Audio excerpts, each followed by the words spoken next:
एक नदी के किनारे एक कस्बे में एक व्यापारी रहता था। वो हर सुबह गधे की पीठ पर नमक की बोरियां लादता और उन्हें बेचने के लिए बाजार लेके जाता।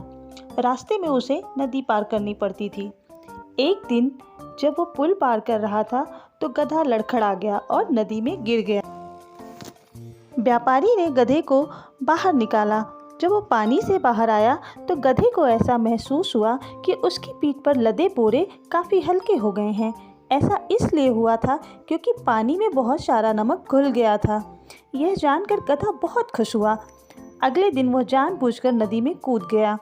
अपनी पीठ पर लदे हुए बोरे का वजन वो गधा कम करना चाहता था और यह उसे काम कर गया, जिससे गरीब व्यापारी को तो बहुत दुख हुआ। अगले दिन भी गधे ने वही तरकीब अपनाई। अंततः व्यापारी को समझ में आ गया कि गधा जानबूझकर नदी में गिर रहा था। इसीलिए उसने बहुत सोचा और गधे को सबक सिखाने के लिए एक शानदार योजना बनाई। अगली सुबह उसने गधे की पीठ पर रुई की 2 बोरियां बांध दी। व्यापारी को मूर्ख बनाने के लिए गधा फिर से नदी में कूद गया, लेकिन इस बार बोरियों के अंदर रुई ने बहुत सारा पानी सोख लिया और भारी हो गई।